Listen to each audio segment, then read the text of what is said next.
nimwumve ibyiza by'u Rwanda, reka nsingize urwabyaye mama. Rwanda rwiza, Rwanda rw'imisozi, u Rwanda rwacu rw'ibiyaga n'ibirunga ibiriza boroma. Nimwumve ibyiza by'u Rwanda. Gabi, uraho makuza we, amashyo, amashongore, komera. ndakomeye. Urakomeye namwe se? Yewe nanjye nyangura bibona. Ndakomeye rwose. hari twagiye tuvuga ibijyanye n'ibyo kurya muri iki gihembwe turiho dusoza. Yego. Hanze nageze kukubwira umugani se ni imvugo y'uburiro bwo mu majyepfo hariya bavuga bati umuntu asa n'ibyo arya. Yego. Uretse kubaza gusa ariko biba bigaragara. Ni ukuvuga ngo imbehe yarakuyobotse Cyane. biba bigaragara rwose. Oya kandi imbere yacu ifite uburyo nyine datuma hari umuvugo uri muri iki gitabo turi bubwire abantu. Ntabwo itera ubuzima ariko noneho ntitume umubiri ugenda wiyongera mu buryo budateganijwe cyane. Uriya muvugo ubwo nashaka ijambo ry'ikinyabupfura kugira ngo hatagira uza kubyumva akagira ngo wenda ndamuneguye. Abanyarwanda si ibyo kunegurana ko babihoranye ko reka twisubirize abantu n'undi dushaka kuri bubivugeho n'ubundi hagati mu kiganiro. Ariko reka dutangire uko n'ubundi dusanzwe tubigira. Hari umwe mu badukurikira ni umusaza ucumbitse aho nanjye nshumbitse, yariho ambwira ati ariko se kuki mutangira ikiganiro mutivuze? Ndamubwira ni rero twebwe ikiganiro cyacu twakunze kugikora nk'aho uje abaje ari iwabo. Noneho umuntu uje iwabo n'abahari ababazi kuko inshuro zose dutangiye ikiganiro turaramukanya ubwacu. Nkavuga ko ndi Ngabire cyangwa ukamvuga nanjye nkavuga kuri Makuza nkakuvuga. Ubwo ndagira ngo n'undi muntu mushyashya mu kiganiro atazambaza ikibazo kimeze neza nk'icyo wa musaza yambazaga. Ni jyewe Ngabire rero ntabwo Makuza, wowe ukunda kunyita Ngabire y'u Rwanda, nanjye nkakwita Amakuza rukingira ibyago cyane. Numva u Rwanda ntacyo tutakora ku bwarwo. Ibyo kandi birakwiye kuko turi abarwo. Kandi birakwiye ko tugira icyo turwongerera. Hari icyo twongerera abariho ariko u Rwanda rwo ahari ruragisangana. Erega u Rwanda ni abariho nyine. Yego nyine nuko iyo bavuga ngo ntabwo bibura bubu nta gihe hataba hariho ubu. Hari abari bariho mbere bari bafite ibyo bari bafite, abagiye babasimbura bakajya bareka ibyadutse bikimura byari bisanzwe. Hari ibyo byatuzanye twita umurage wacu. Kandi nibyo nyine nicyo cyatuzanye kugira ngo dufatanye na bagenzi bacu nk'uko twabivuze ko si twe twenyine, hari bagenzi bacu ariko kugira ngo twese tujye mu mujishi koko umurage wacu tuwikorere we gutsikira cyangwa aho watsikiye he kubamo gusubira inyuma ahubwo dukomeze. Bagenzi bacu aho kugira ngo baremererwe intugu zicika intege, duhitamo natwe kwinjira mu mujishi. Rugamba ajya byita kwikamata. Twikamate hahandi twasaga n'abagiye gutsikira, tuzimire turenge uwo mworera, hanyuma ubuzima burusheho kongera kwagagaza. Wari uvuze uti dusuhuze wenda abadukurikiye bato cyangwa tungana cyangwa baturuse ariko bahuye n'ibyago cyangwa nk'ubuhone nk'ubwacu ntibagire bimwe basobanukirwa. Iyo tuvuze ngo tujye mu mujishi, abantu kera nibwo buryo bifashishaga baheka abarwayi se, baheka umwami, baheka n'abatware n'abageni. Ni ukuvuga ko abantu kujya mu mujishi rero kwabaga ari uguheka nyine. Umujishi hari bitewe n'ahantu, hari igihe ingobyi yabaga ifite kiriya gitimburo cyahuranije abantu bashyiraga ku ntugu n'ikindi cy'iburyo n'icy'ibumoso. Icyo gitimburo cyaba umugano cyaba se ubundi bwoko bw'igiti bitewe n'ibyo batoranyaga, icyo bashyira ku rutugu kugira ngo uri muri iyo ngobyi agende asigasiwe. Icyo giti nicyo bita umujishi, kugira ngo abantu nibazajya tunavuga n'ibintu wenda ubu batamenya, ubwo kuwutabonye ingobyi biba byenda kumera nk'ibiriho batwaraho abarwayi bita burankari. Byari biriho ariko iboshye, mu ntamyi zishobora kuba urufunzo, cyane cyane zabaga ari urufunzo, keretse hamwe bakoreshaga isuri kubera ko yabaga ikomeye nayo. Hanyuma ibyo biti birebire kandi bikomeye bashyira ku ntugu bakaba ari byo bita imijishi. Kubera yuko rero babaga bari bugenda urugendo rurerure, byasabaga ko hagira ababunganira kujya mu mujishi kugira ngo bakajya bagakuranwa kugira ngo abananiwe abandi bajye mu mujishi, bikaba bityo kugeza intego bayishyitse. Iyo mvugo niyo ngira ngo turi gukoresha ku bijyanye no guha ubuzima umurage wacu no kumenyesha abariho uko umurage wacu uteye ngo bo gukomeza kuwutanaho. Hari abandi basanzwe mu kivi, bamwe bakuze kuturusha, hari n'abatashye, hakaba n'abagiye basanze ba sogokuruza. Twe turiho rero tuje kugira ngo abatashye tubakorere mu ngata, nacyo ni ikinyarwanda, tubakorere mu ngata, tubakire, dukomerezeho nk'uko natwe igihe cyacu nikigera abazaza nyuma yacu nanone nabo bazadukorera mu ngata, bagakomeza ikivi twaharuye bagamije kucyusa. Katubasuhuze rero nk'uko dusanzwe tubikora, kandi n'umuco mwiza turabashuhuje, kandi dukomeje kubashimira ko ntabwo ibyo tuzarambirwa kubikora, kuko n'umuco mwiza ntabwo tuzatezuka. Abantu rero badukurikira bari mu Rwanda mu bice bitandukanye, Majyaruguru, Majyepfo, Iburasirazuba n'Iburengerazuba, abantu batuye hirya no hino bakurikira ikiganiro Nkurangire Iwacu, ni ukuri turabashimiye kandi dukomeze kubararika kugira ngo abatariyandikisha mwiyandikishe, abatarakora like. Iyo ukunze ikintu nk'uko twabisobanuye, like ni akamenyetso kagaragaza ko ubyishimiye. Kuri YouTube haba hariho igikumwe kimeze gitya, iyo ugikojejeho icyo gihe ukoze like. Twasobanuye akamaro kabyo, ni uko iyo umuntu agiye kuri izi mbuga nkoranyambaga hari ibimenyetso bimukurura. Iyo abonye ikiganiro cyabo cyakurikiranwe n'abantu benshi cyangwa cyakunzwe n'abantu benshi, aravuga ati aharaho aha hantu haba hari ibintu byangirira akamaro. Rero niba wabonye ikintu kikakugirira akamaro, nyaboneka ntibigoye. Umugani ni inkuru nziza waririmbye cyangwa niba miziki ngira ngo nibyumvore. Ni ibintu byoroshye, nta mvune zibirimo, kugira ngo dukomeze aya makuru y'iby'iwacu asakara agere kure, hanyuma bidufashe mu buzima bwacu, ndetse tubeho ubuzima bwacu burambye burimo kwihesha agaciro dushingira ku byacu. Rero turabashuhuje cyane, ni ukuri mukomere. Kandi Ngabi, numva rero watwinjija nanziki yenga nanziki. Mbere ya byose nk'uko washimiye abandi badukurikira ukabasuhuza, ubwo nanjye wabinkoreye cyane. nanjye reka ngushimire ariko noneho ndatinze kuko gushimira ibyo ngushimira byo ni byinshi. Ahari uko nzambikora nzajya mba nkuyeho kamwe, ariko nkomeze nkagushimire kuko nta ushimira ikibi byanze bikunze ni cyiza.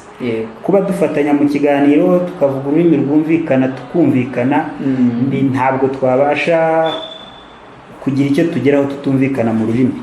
Kuba tubasha kumvikana kuri ibi bintu ubwabyo ndabigushimira.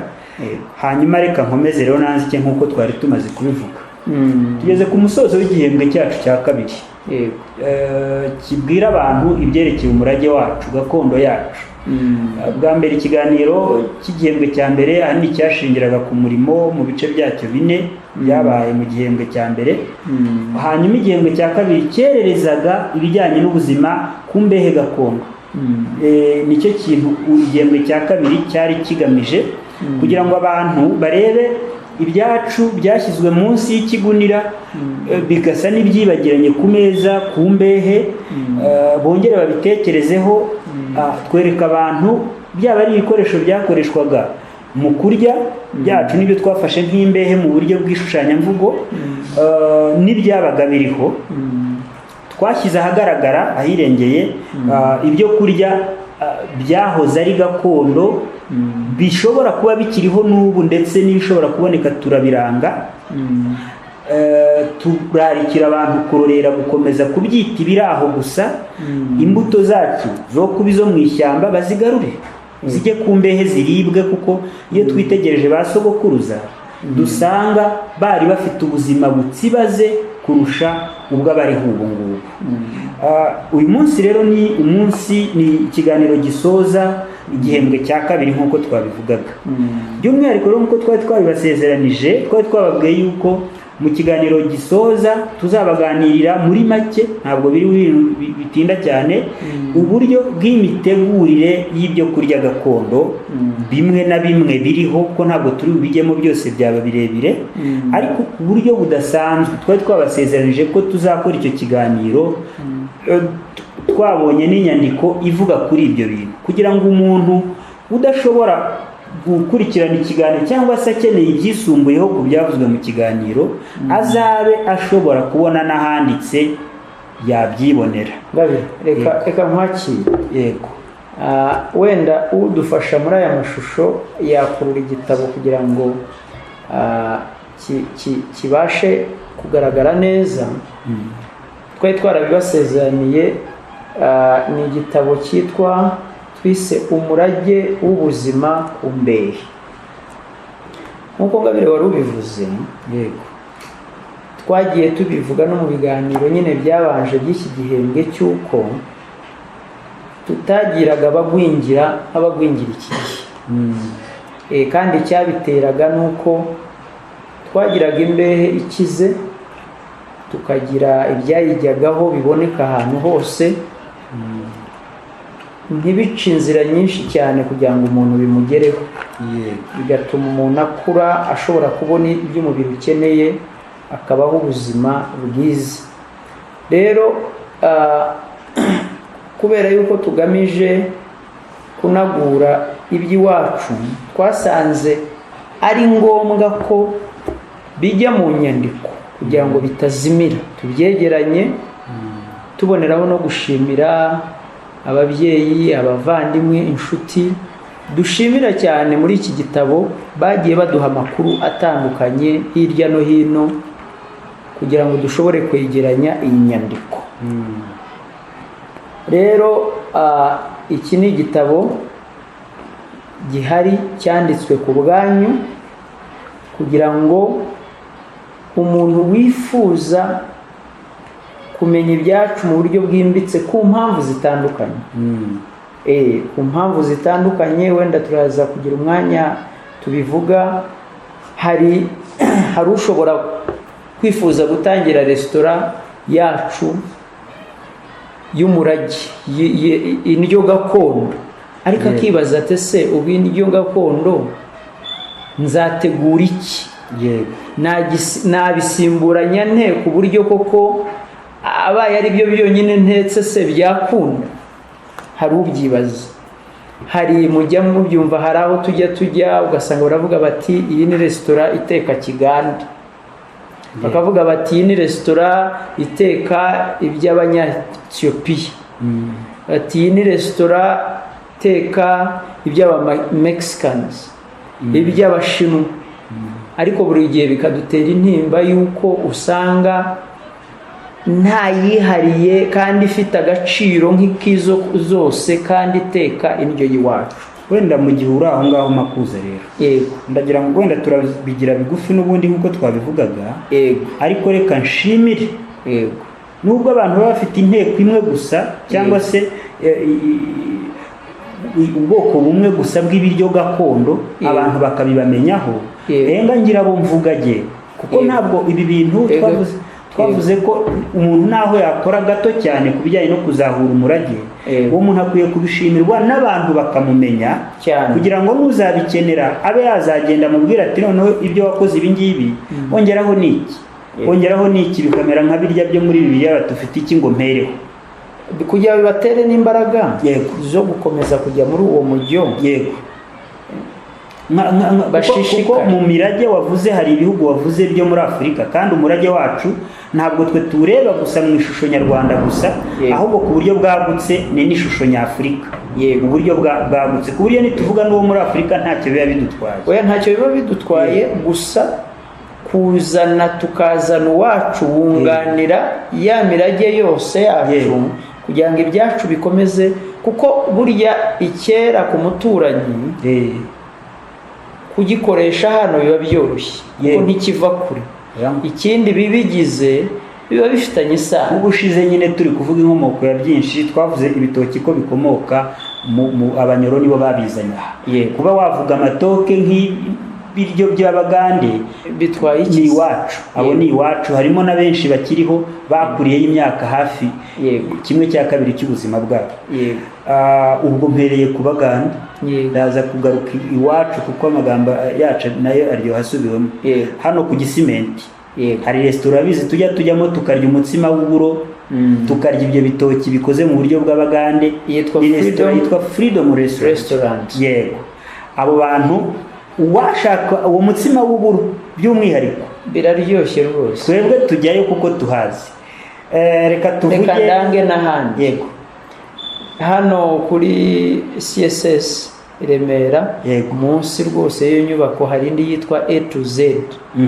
Bo noneho babitegura mu nkono.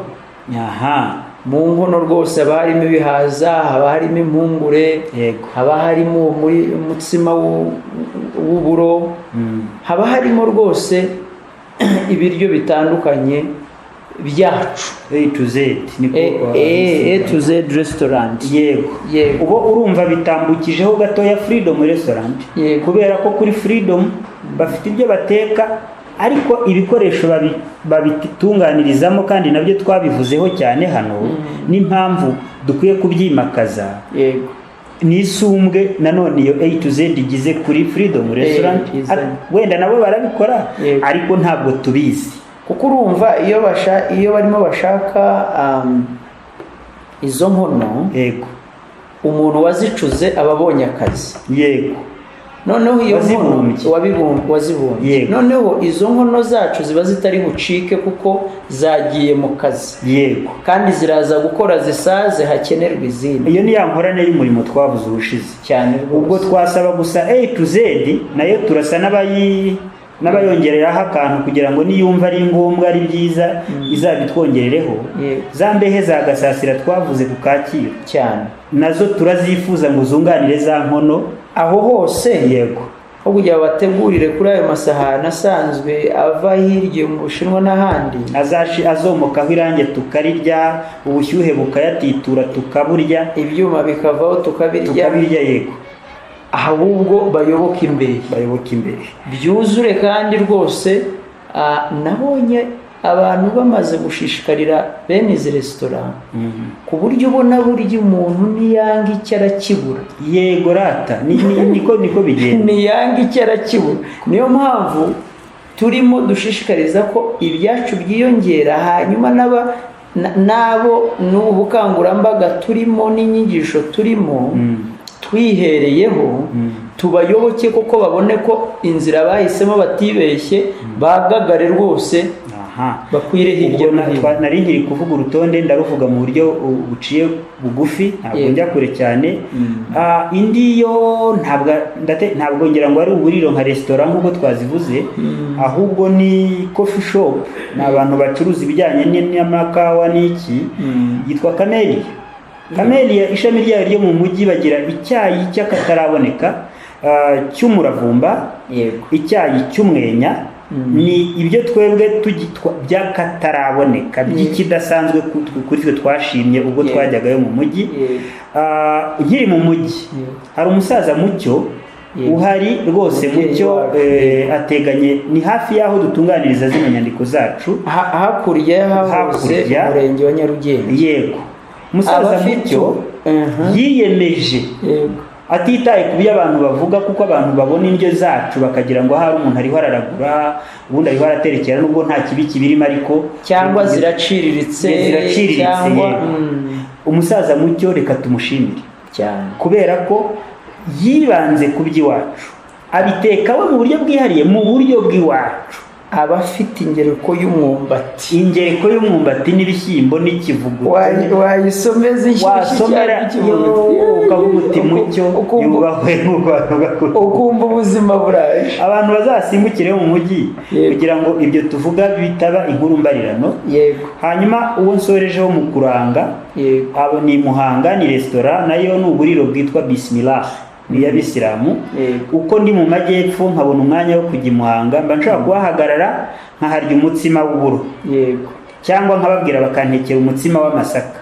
Abo Bisilamu barabizi, wenda njye ntibanze ariko genda bazi, nta kibazo bafite kuba batanzi, ariko genda bazi. Uko mpagaze i Muhanga mba nshobora kujya muri Bismillah, ahubwo ni mu ntunganirize, mu nshumbire umutsima w'uburo cyangwa w'amasaka. Abantu bumve akamaro k'ibi bintu, ni ukuvuga ko iyo ikiwacu kigize agaciro kikayobokwa, ntabwo kiba kiri bucike. Ni ukuvuga ko ubu abo bose tuvuze n'abandi tutaramenya twifuza kuzamenya kugira ngo nabo tubamenyekanishe, cyane ko nta muntu tuzabyishyuza, kuko inyungu za mbere twebwe tubona nuko biyobokwa, ibyacu ntibicike ahubwo bikagaruka bikatugirira akamaro. Iyo umuntu yicaye atekereza ati ese uburo ndabuvana he, uwahinze uburo ntabwo acika intege, kuko avuga ati nahinze ibikenewe. Uwahinze ibyo bijumba, uwahinze ikintu ntaherutse kubona Ngabire ni impengeri. Hashize igihe bisaba gutoranya ibyo bazitekamo nk'amasaka abigenewe, hashize igihe. Ariko urumva n'ibyaguka hari byinshi, ariko ibyo utarabona byo ni byinshi, kuko n'ibi ngibi byo mu gitabo akenshi twabimenye kubera ubushakashatsi, tukabituma bari iyo biri. Ni ukuvuga ngo uzasoma iki gitabo reka nanabivugireho ne kuza kubigarukaho, kuko ndabona ikiganiro kiriho kigana aheza, kuko ntabwo turi bukimaze umwanya cyane. Intimatima yacyo yari ukugira ngo abantu bamenye ko hari abatangiye gukora ibyacu, tubabwire n'uko bimwe na bimwe bitegurwa, ko ndabivuga mu nshamake. Ariko noneho mbwira abantu ko uzabasha gusoma iki gitabo cyacu Umurage w'Ubuzima ku Mbehe, harimo inzira yanyuraho akatubona, ku buryo icyo adasobanukiwe cyangwa atazi iyo yagikura azaduhamagara, harimo imirongo ya telefone, akaba ashobora kutwandikira kuri email, kuri ubuhanga bugezweho bwa email kuri internet, akatubaza ati ibi nabikura he, ibi babitunganya bate, ko uko mwabivuze binsoba ko ari inshamake. Ubwo ndaheraho kuko harimo abantu twavuze mu nyandiko bari baranditse ibijyanye n'integuro, bavuga bikeya ku by'iwacu ariko babivuga mu kirimi cy'igifaransa. Ndabasana n'ubungura igitekerezo cyo ko bazanabikora bibanda ku byacu ariko bakanabigarura mu rurimi rwacu. Ubwo nguwo ni Madame Trifonia Mukampunga wanditse agatabo bita Les Merveilles de la Cuisine. Ni kamwe mu byo twasomye tunabitangaho, tanga mu nzimbura bumenyi mu gitabo cyacu. ikindi akamaro nk'uko twabivuze, turashishikariza aba bose batangiye urugendo ko iki gitabo cyabagirira akamaro cyane, kuko bamenye ibindi bakongera mu byo bari baratangiye. Akavuga ati se ko natekaga dodo nkaba mbona hano harimo amoko 18 y'imboga gakondo, uwakongeramo n'imbwija, uwakongeramo n'ubututu, agahitamo ibimworoheye, cyangwa yabona akabyongera kuri bya bindi yateguraga, bizongera abakiriya, bizongera ababihinga, baziyongera, kuko imboga zacu ntabwo ni nyinshi kuzinga, biroroshye. Yego. Noneho ikindi, guhindura, abantu bakunda ibintu bihinduka.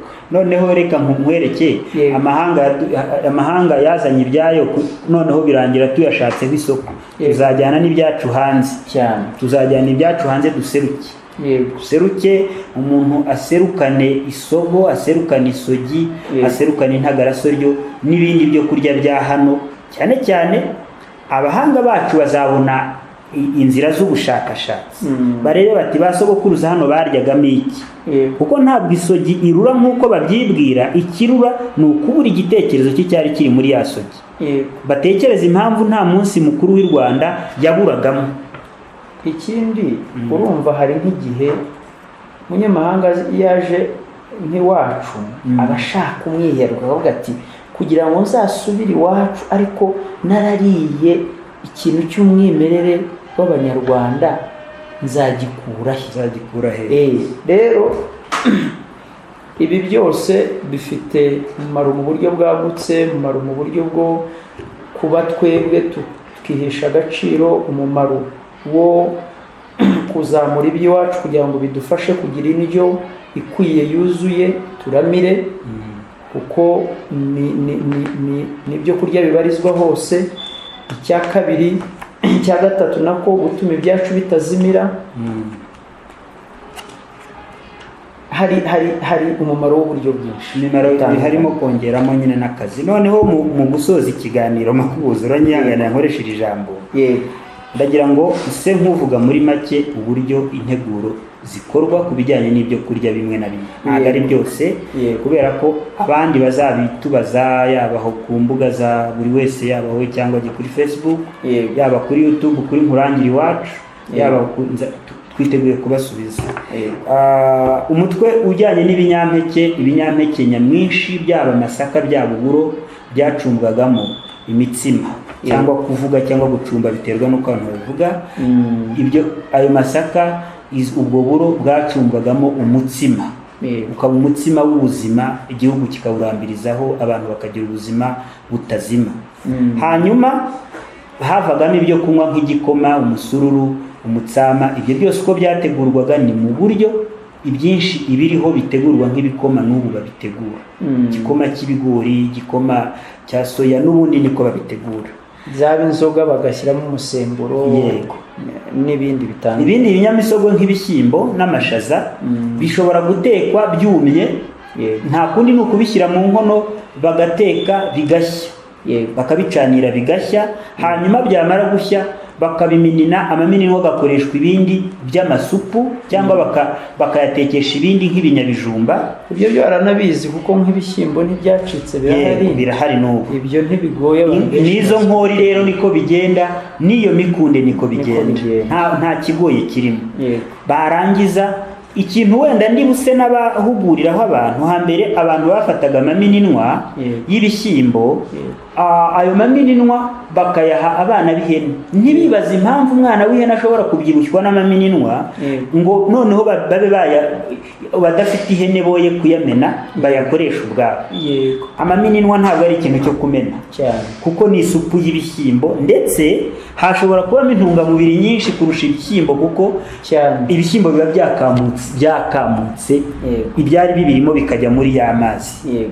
Niko bimeze no ku mashaza, niko bimeze ku nkori, niko bimeze ku mikundi. Ibijyanye n'imboga nazo, imboga nyinshi barazigerekaga.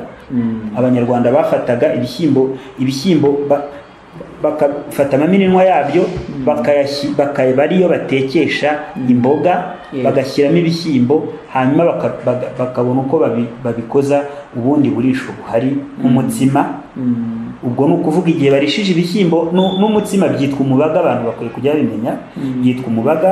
Bakaba bagerekaho icyo gihaza, yego, hanyuma ibindi byo gukaranga akenshi bararungaga, ni ukugira ngo amateke n'ibindi ngo ibyo byo ni ibinyabijumba. Ayo mateke ni ibinyabijumba, ibijumba ni ibinyabijumba nyine, ibikoro cyangwa ibinyamayogi ni ibinyabijumba. Ariko ibyo mu kubirya n'ubu uwabikora nzi ko byamugwa neza, kiragerekwa bikagerekwa ku bishyimbo. Ibitoki ahanini ntabwo uretse ibingibi by'intuntu bagerekaho ibishyimbo, ariko akenshi ibitoki byanajyaga bigerekwa ku mitonore y'ibishyimbo, bikongerwamo imiteja, ibitoki bikaba byashyirwamo amashaza, ugasanga ndetse bashobora gushyiramo nyiraneneri, ni ukuvuga za sakungu, iriya myungu mitoya igira icyanga nk'ikibishayote. Hanyuma bamara kubivanga n'icyo gitoki kitarakomera cyane ngo kimere nk'imineke, Abanyarwanda bikaba ibyo kurya byoroshye kandi biryoshye cyane. Iyo ni integuro ku byerekeye ibyo ngibyo, ngira ngo. Hanyuma ibindi twavuga nk'inyama zarotswaga, inyama kenshi n'ibinyabijumba nabyo byarotswaga nanone mu bundi buryo. Zarotswaga, zaratekwaga, yego, sanzwe zaratekwaga, abantu bakazinywera umufa. Inyama twagiraga twazivuza mu moko yazo mu minsi yashize, ariko muri iki gitabo zirimo mu buryo bw'indondore, mu buryo burambuye. Yego, uburyo bubiri bwazo ni ugutekwa no kotswa. Iyo hagiraga izisigaye zitabashije kuribwa wenda kubw'uko zababanye nyinshi, baraziranzikaga. Kuziranzika nta kundi ni ukuzikarira ku mwotsi, hanyuma bikazihesha kutabora, bakajya bazikoresha mu gihe bazikeneye kugira ngo bagashyiraho n'umunyu. Yego, ibyo ni ibyuba hanini. Oya, na mbere wa munyu wacu hari abaziteraga, hari n'undi wari wumva twagiraga uw'urugera tukagira uw'ingezi. Yego, ni ukuvuga ngo Abanyarwanda bari mu kuba batari bafite izo za firigo ziriho ubu, bari bafite uburyo bwo kuzigama ibyo barya kandi ntibyangirike, no kubitegura bikaborohera. Ibijyanye n'imbuto ubushize twarabivuze, zagumaga mu gasozi, buri wese akazisanzuraho. Buri wese agahorana imbuto zo kurya, kuko igiti ntawakimukumiragaho, kandi ntibazitanguranwaga kuko babaga bazi ko ziri buhahore. Nta kundi kuzitegura kwari kwabeho. Ubu ngubu nibwo turi gushishikariza abantu kuba bafata izishobora gutunganywa, kandi ni hafi ya zose, bakazikoresha mu byuma bigezweho bihari.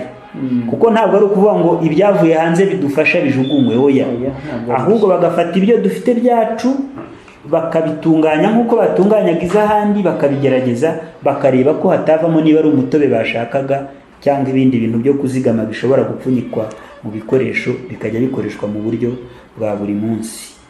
Amavuta nayavuzeho, hanyuma ibyo kunywa biherekeje ifunguro, ibyo twarabivuze, hari umusururu, hari amata, hari umutobe, hari twagiye tubivuga mu buryo burondoye cyane, bifite amazina atandukanye. Gusa igikomeye kibirimo Ngabire ni ikintu cyo gusomera. Yego, ikintu cyo gusomera cyari ikintu gikomeye, kandi kigatuma ifunguro riba ryuzuye mu buryo bworoshye. Tuvuge niba Umunyarwanda yabaga arimo kurya uwo mutsima n'ibishyimbo, akaba arimo gusomera n'amata, urumva ko byuzuye. Hariho na za mbwija, urumva ko byuzuye. Icyo kintu cyo gusomera ni ikintu cyane cyane noneho ku bana bato baba badashobora kumenya ko kimwe kibuze ngo baze kugishaka. Icyo kintu cyo kugira ikindi asomera cyuzuza bya bindi yari yariye, cyane cyane amata ku bana bakiri bato, cyangwa n'abafite uwo musururu, cyangwa n'abafite uwo mutobe, bifite ukuntu byunganira ibyo kurya aba yariye, bigatuma intungamubiri akeneye zuzura. Noneho jyewe reka mbonereho no kubwira Abanyarwanda ko mu muco wacu ibyo kurya nyamwinshi, ntabwo ari byose, byabaga byumutse. yego Hanyuma bikorohereza imvubura z'amacandwe mu kanwa kugira ngo ibiryo bibashe kunoga babimire. yego Murumva abanyarwanda ntabwo baryaga bahubuza, niyo mpamvu baca umugani ngo uwitonze amira ibinoze. yego Iyo rero akanwa kagorwaga no kunoza ibyo kurya, aho kugira ngo amire ibintu bihirikanze yarabisomeraga bikamanuka binoze. Ndasa n'ugaruka gatoya ku bijyanye n'amata, kuko amata agira umwihariko mu byo kunywa n'ibyo gusomera. yego Amata mu ngeri zayo nyinshi abanyarwanda yari ingirakamaro. Ni ukuvuga kuva ari inshyushyu kugeza akuze, kugeza se ari umuba, ari amacunda, kubera ko amacunda ni intambwe ya nyuma y'amata yanabyaye amavuta. yego Murumva?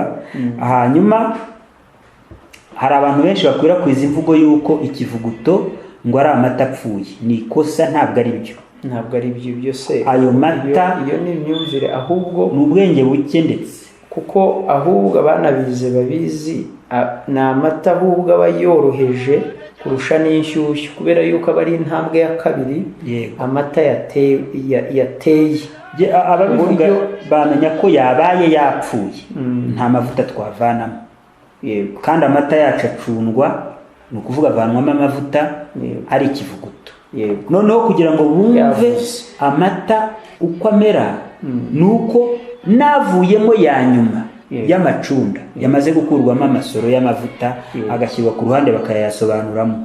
Ayo ngayo nayo turayanywa, tukayasomera ibijumba, tukayasomera ibyo binyamayogi, ugasanga ndetse harimo n'abavugaga yuko agabanya umuvuduko ukabije w'amaraso. Ibyo simbihagazeho, sinabigiriye mu bushakashatsi, ariko urumva abanyarwanda baba bafite uburyo batunganya ikintu kikagera ku nzego zitandukanye, kikagira umumaro mu buryo bwinshi. yego hari n'abantu kubera yuko babaga badafite uburyo bwo kubona amata yandi buboroheye, bakagira aho bajya gukura amacunda. yego bakennye bakaba wenda kubona amata y'ikivuguto cyangwa y'inshyushyu bigoye, bakamenya ingo zicunda, bakazajya babaha amacunda kandi nabo akabagirira akamaro.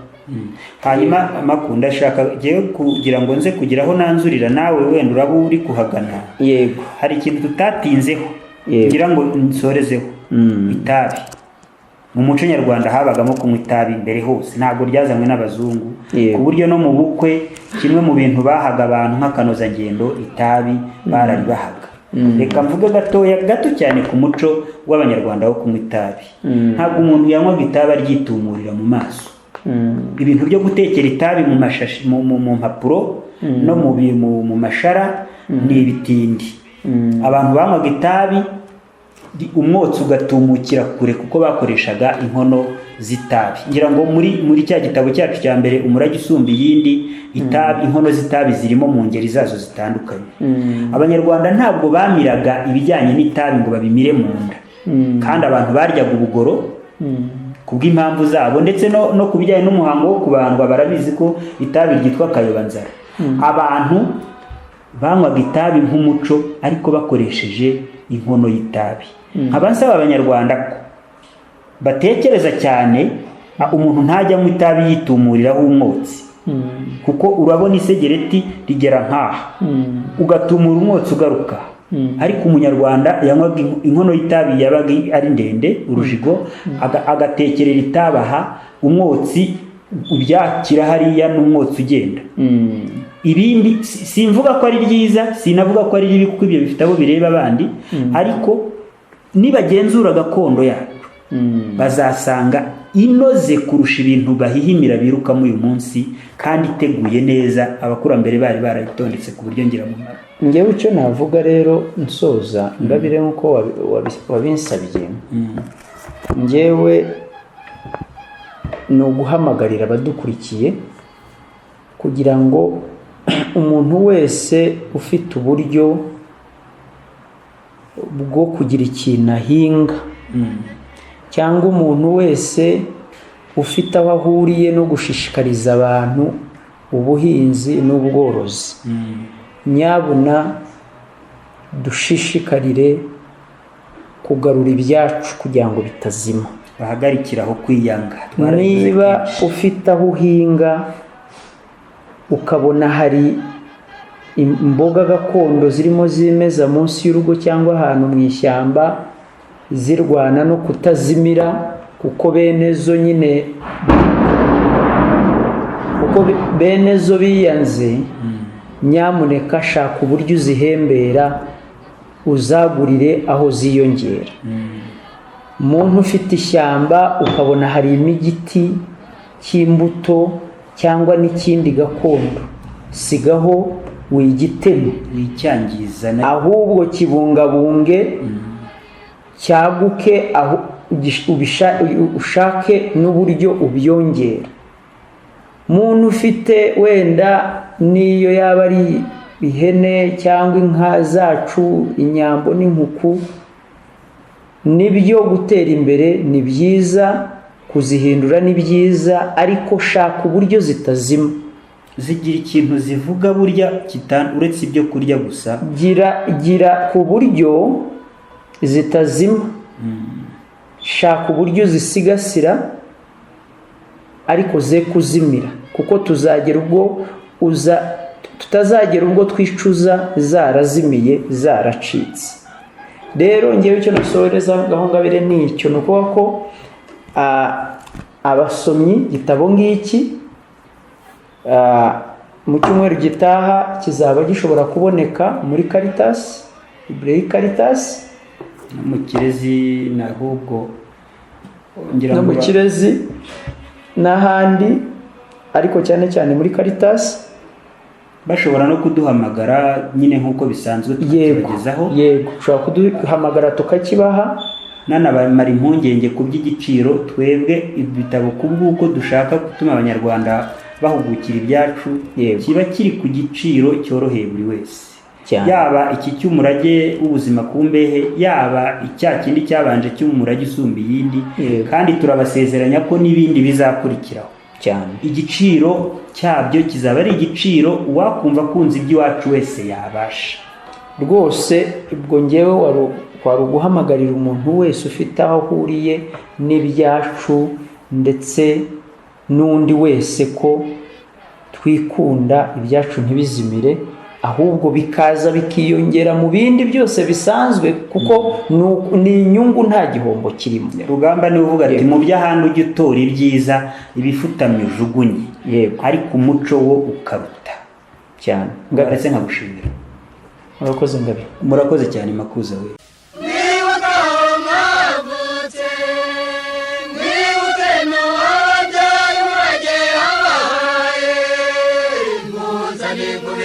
Icyeza n'ishyaka ry'amarere twitabira imihigo.